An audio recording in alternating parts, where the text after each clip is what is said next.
नाटकं थांबवा महाराष्ट्राचे गृहमंत्री देवेंद्र फडणवीस। हे देशमुख सचिन वाजे प्रकरण अचानक पावसाळ्यातल्या छत्र्यासारखं उगावलं ते उगच नाही। अचानक महाराष्ट्रामध्ये दलित अत्याचारामध्ये वाढ झाली, कायदा व सुव्यवस्थेचा प्रश्न निर्माण झाला, आंदोलनं उभा राहायला लागली, तुमच्या विरोधात आक्रोश निर्माण व्हायला लागला, महिलांवर मुलींवरती अत्याचार सुरू झालेत, हत्याकांड सुरू झालेत, वसतिगृहांमध्ये विद्यार्थ्यांना लटकवलं जातंय। हे सगळं ज्यावेळेस उफळून वर आलंय ज्वालामुखीसारखं, त्यावेळेस मीडियातून आणि सगळ्या चर्चेतून महत्वाचे दलित अत्याचाराचे मुद्दे, महिला अत्याचाराचे मुद्दे नष्ट करण्यासाठी वाजेला बाहेर काढताय। कळत नाही काय? लयच राज ठाकरेवरती मोठी टीका केली काय मिटकरीने?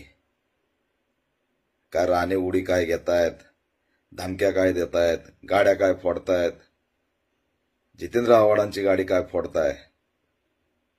हे सगळं तुमचं नाटक मीडियामध्ये दलित अत्याचार आणि महिला अत्याचाराच्या घटना दाबण्यासाठी सुरू झालेलं आहे। आरक्षणाच्या आंदोलनाचा आवाज दाबण्यासाठी सुरू झालेला आहे। तुमचा हा वाजे कसा काय बाहेर आलाय?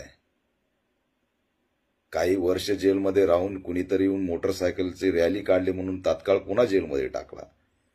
वाजेला बरं व्हीआयपी ट्रीटमेंट सारखं बाहेर काढलं जातंय, मीडियाला बोलू दिलं जातंय। किती मीडियावाले अटक केले? कुठं होत्या हातकड्या?